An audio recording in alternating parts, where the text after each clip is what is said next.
parenting, be it single, be it combined, is all about knowing that your offsprings are your greatest assets. I think that there will always be some level of trauma with kids that were raised by a single parent, but it all depends how you want to channel that trauma when you start your own home. I was called to Government House by Governor Obiano. He said, young man, I like young people with helicopter qualities, young men and women that search and fix. I like this, but it's not good enough. I give you the next 1 week to write my manifesto. And I started writing at 8 p.m. By 8:15 in the morning, 12 hours, 15 minutes, I wrote the first draft of the Obiano manifesto. 3 C's. The best type of politics, my brother, is the politics of hard work. That I was made commissioner on the day I turned 30.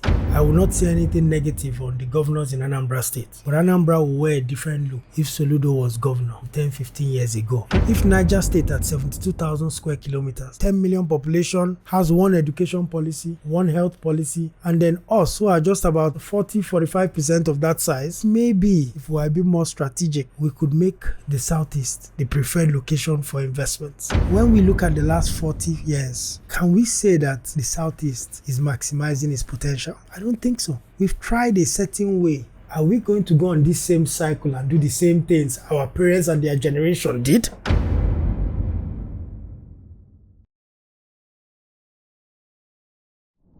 Cover line, please. Who is Mark Okoye II? In 1986, June 15th, born in Lagos. But at the age of 5, my father and my mom separated. It was really just me being the only boy and 3 girls in the house. And a mom who was a workaholic. She leaves 6:30 in the morning and she's back at 10 o'clock, 11 o'clock at night. Every day for 29 years of her career. So even at the age of 5, that was what I went through. And the attachment between a son and their mom. While all my siblings will be sleeping, I can't sleep. I say I must see my mom. So I'll wait by the door and wait there till she comes. But more importantly was the early value system that I was seeing. Coming from a single parent home that early, there are certain learnings that, we were picking up.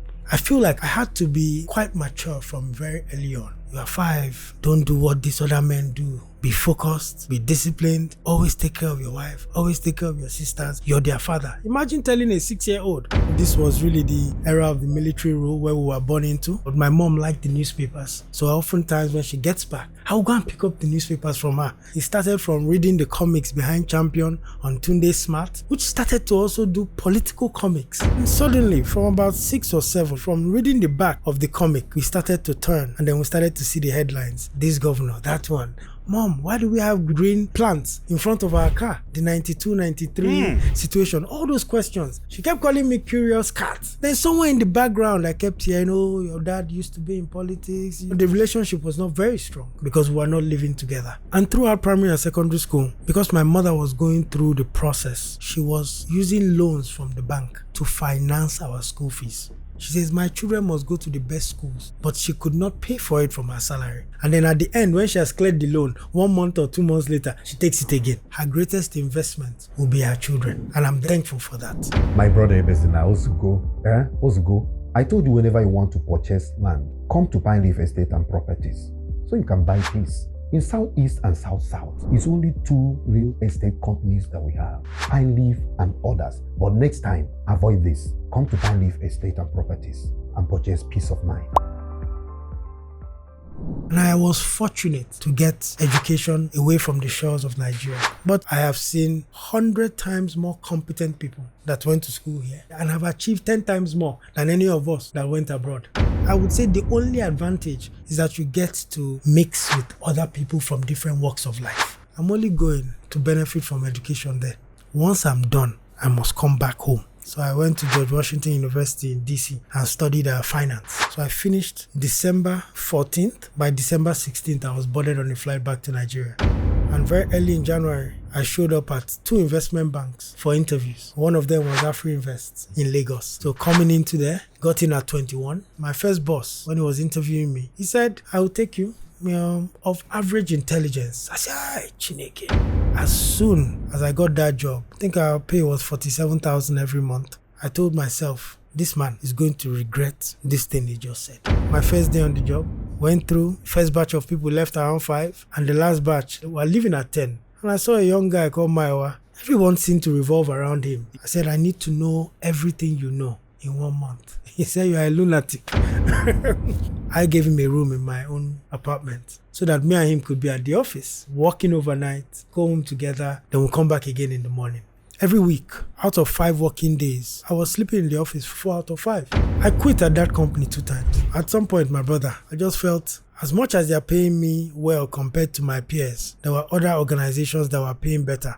And I felt like I was working harder than the people at those organizations. I don't feel I'm valued. And my MD said, what? I said, I quit. He said, you know what? You're going to come back into investment banking. But to justify how to pay you more, I'm going to make you the executive assistant to the MD to manage all the documents that go to the board. And that was how he was now probably paying me 3 or 4 times the people I had come in with a few years back. Came back this time. This stock market had crashed. We were now looking for where we would make more money from as a company. So everybody now started running to state government. State governments were going to the capital markets, raising money. So that again brought me closer to government.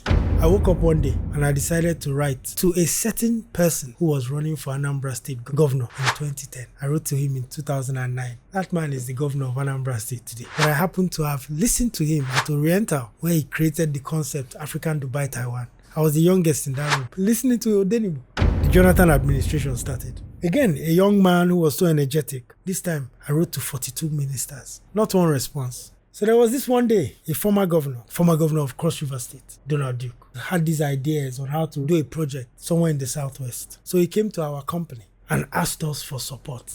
The meeting started. My bosses presented, and I did 1 or 2 minutes or 3 minutes, what I had rehearsed, and he said, thank you. And as we were walking out of his office, I said, Kai, I didn't impress this man. He now said, young man, that's one, the youngest, come, I want to have a chat with him.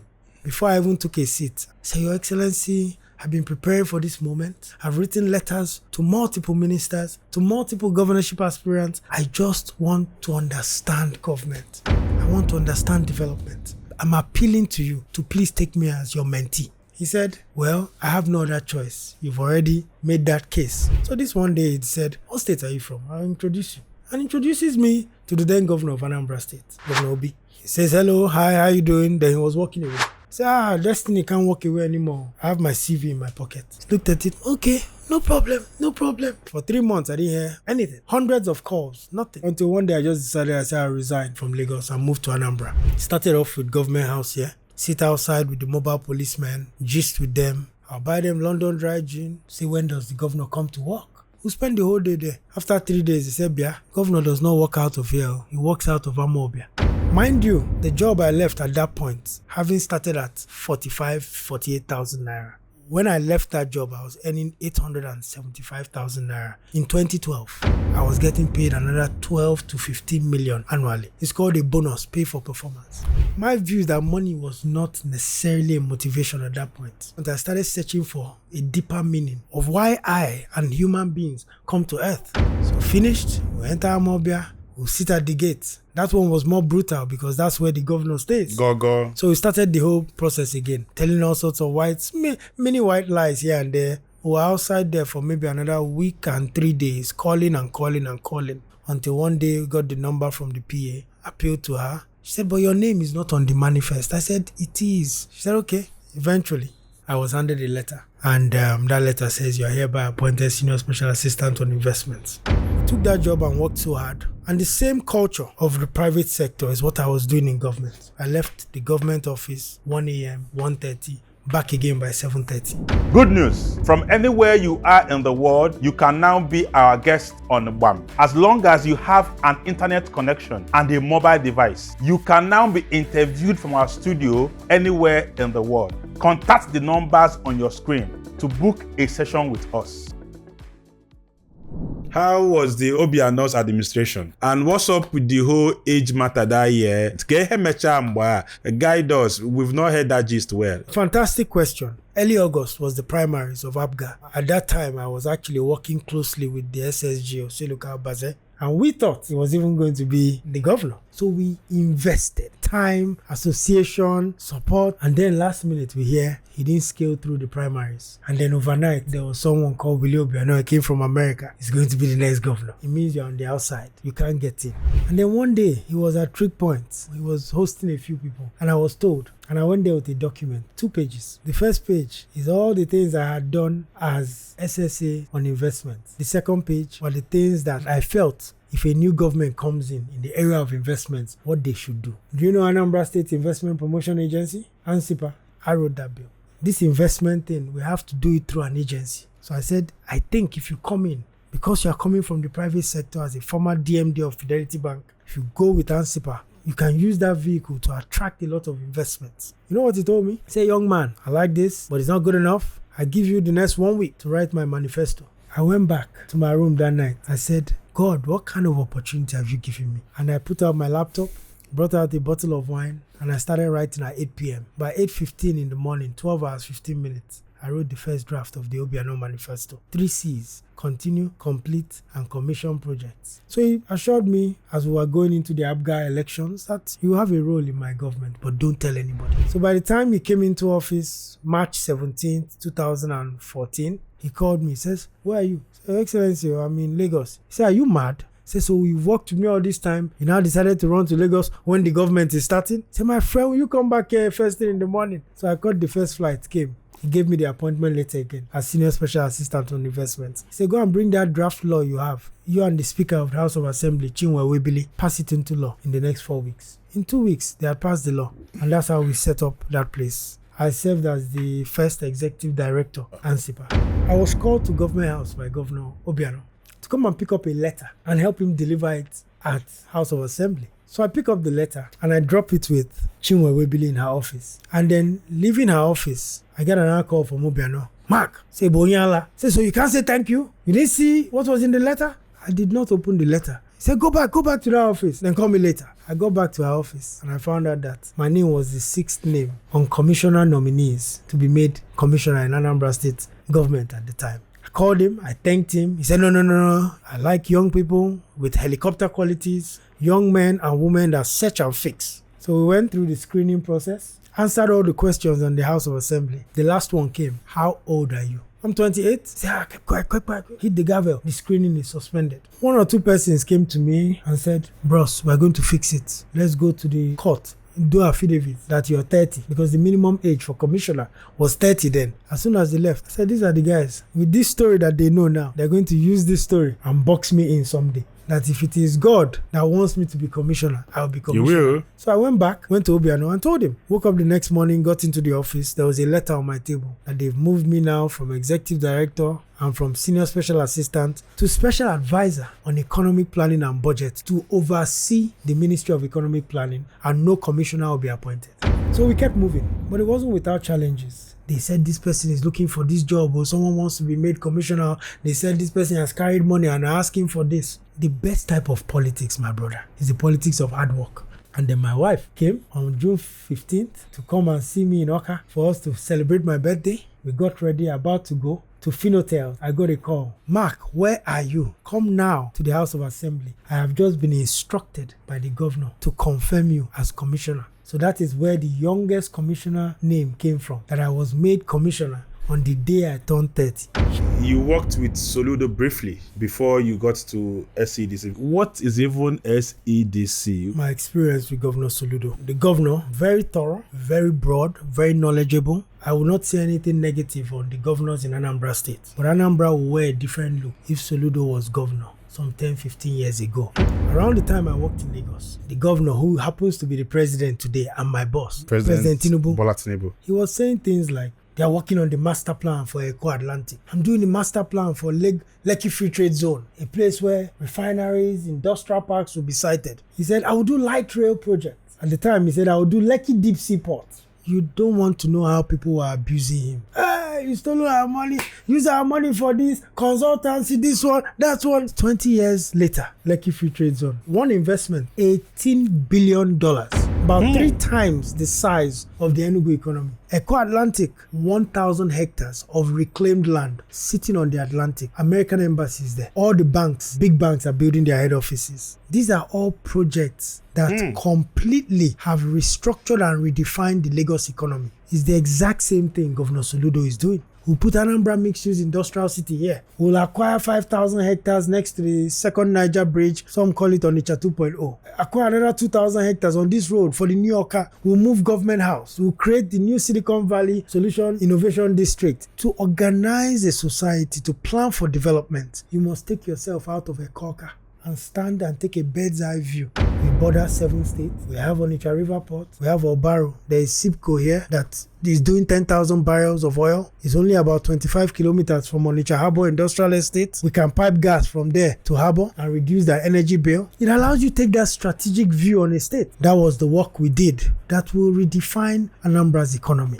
Having spent 13 plus years at the state level, I felt that the Southeast could punch a bit higher if, as a region, it was more strategic. Today, the Southeast is 29,000 square kilometers. If we were one state, we'll be the 13th largest state. If Niger State at 72,000 square kilometers, 10 million population, has one education policy, one health policy, and then us who are just about 45% of that size. So just maybe if we were a bit more strategic and we had all those projects that tie the region together, we could make the Southeast the preferred location for investments. How do we make the woman in Ezeago understand what you guys are doing? We can't keep hearing this thing because according to you, you said that you think that the Southeasterners will be getting one of the big announcements that hasn't been done. What is this announcement? Mr. President, in his own right, made an approval to give us, a government agency, the approval to go and create our own investment company that we will use to operate and bring in resources from our brothers abroad, from our brothers around the country, from other people who want to invest in the region. We can use that to then complement whatever funds we get from the federal government. It allows us come into the region and have a platform that we can use to raise any type of monies for projects in the Southeast. The Southeast Venture Capital Program is an SEDC design program, but the vehicle that will carry that program is Southeast Investment Company. What is it, bad boy? That's venture capital. But why is it not as robust as it used to be? Technology has disrupted our markets. Owners of those markets are relaxing somewhere, using a sales girl they are paying, and they are still doing their trade. So already the Igbo man is used to investing in new ventures and giving life to a young person. We think that that same mindset can be redirected to invest through the venture capital and give us a thriving innovation and digital economy in the Southeast. I want to make healthy living a culture in our society. The time to make exercise, sweat, that sweat is very important. Ibana garden, bela kokon very natural food. Or if your body need, just nyobana de tuchusike.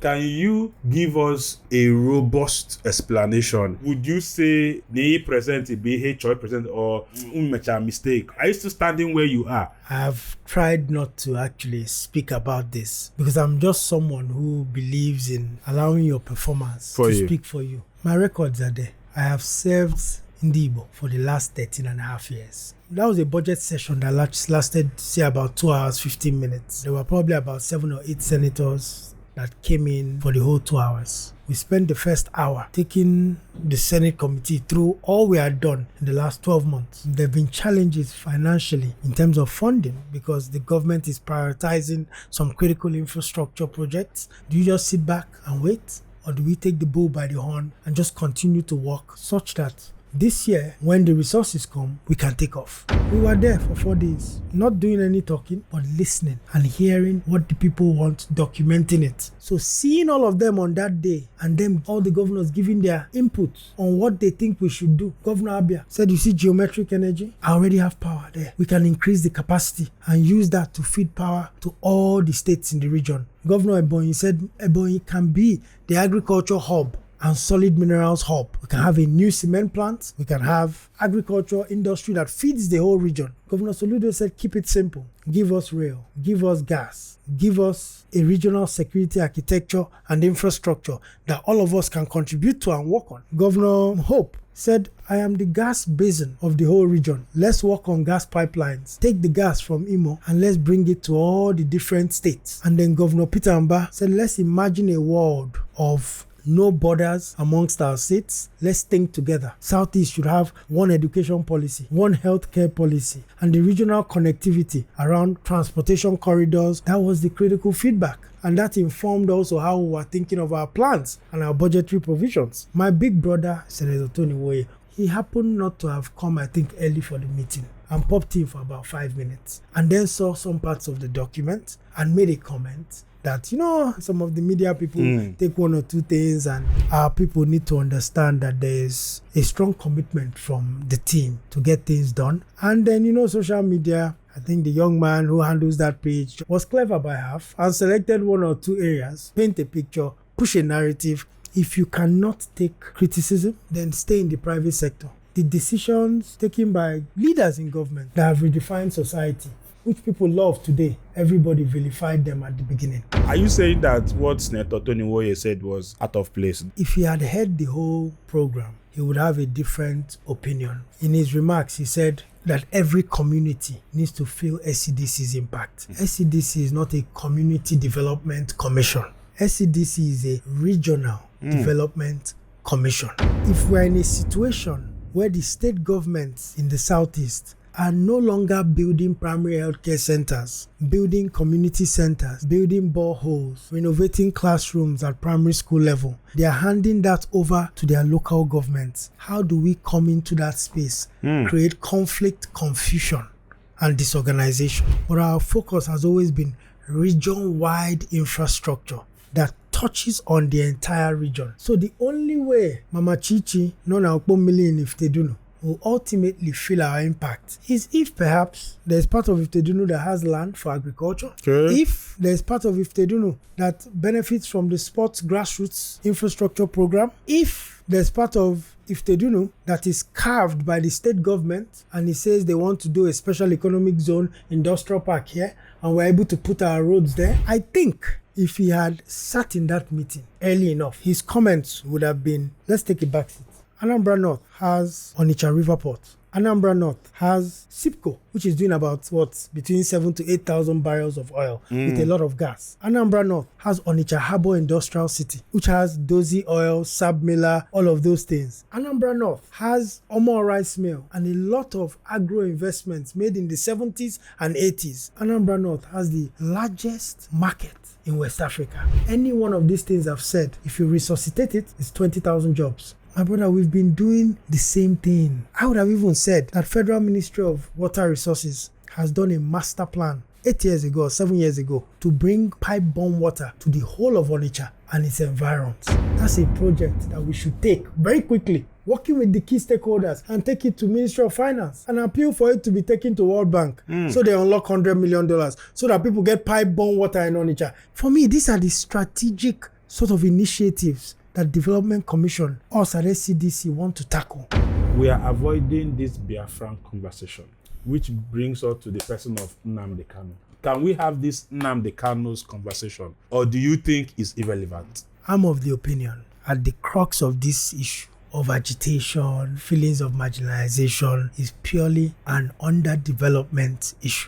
If we had trains going from here to Enugu and you could come there in 40 minutes. You had gas being piped from Imo, powering industries here, international flights. You had investments coming into the region. We will not have any of these issues. This is the first time the Southeast has a federal government agency that has recognized that there was a civil war and there were promises made to Igbo land. Use this vehicle to fulfill some of those promises. 140 billion. If I'm just a figure, the concept design for the Southeast Regional Rail is $6 billion. That's 9 trillion naira. One that connects all the Southeast states and gives us connectivity. But if we understand how to use finance, we can take a bit of that money, make that project appealing to international financiers to also invest. The truth about Biafra, when we look at the last 40 years, can we say that the Southeast is maximizing its potential? I don't think so. We've tried a certain way. Are we going to go on this same cycle and do the same things our parents and their generation did? What is your experience from a separated home? A child raised by a single mother. Share your experience. How did you become somebody in life? Go ahead. My mother came from very, very humble beginnings. Everything she achieved, she worked for it. Parenting, be it single, be it combined, is all about knowing that your offsprings are your greatest assets. She treated us as anything concerning these children will be prioritized over and above anything. So if you look at my home, my elder sister at AMCON, federal government agency, very senior there. My immediate younger sisters, one is a top doctor in the US, the other one is a senior manager in Lagos at MTN. The formula was straightforward. You can only progress in life. So nurture is so critical. Whether you're single home, joint, I grew up without any examples that I could point to as a father. My first wet dream, I didn't know who to talk to. Couldn't ask my mom because my friends said they were talking to their fathers. It was very, very tough. I think that there will always be some level of trauma with kids that were raised by a single parent, but it all depends how you want to channel that trauma when you start your own home. The trauma of being from a single parent, I channeled it to being the best father and best husband one can become. You said something about your dad carrying your name. They said he was in politics. Didn't you ever meet him after the 5 years? No, I did. When I got into primary school, on my birthday, he would always come. And then after that, he run back to Abuja. But then just when I started to ask questions about who am I, on November 22, 2002, they picked us up from school and told us that my dad was not feeling well and that we were going to Enugu to go and see him. And I saw my mom looking so deflated because for life, she kept saying, I love this man. Never judged him wrongly and never made any of us hate him. We all loved him. But they broke the news that day that he was dead. He died having a heart attack between driving from Abuja to Anambra. We had a relationship. It wasn't one that was close enough. That was another defining moment for me because it was not normal to lose a parent at 15, 16. I said, it's not a problem. It's not a problem. And the only time I shed a tear was when they were wheeling his corpse down into the floor. And I said, oh, well, you're on your own. I love my dad and I wish him well. I pray that he continues to rest in peace. Are you looking for a reputable real estate company to invest with? Do you want to buy land with instant allocation? Are you tired of going to court over land disputes? Come to Pine Leaf Estate and Properties Limited. Land banking is a must.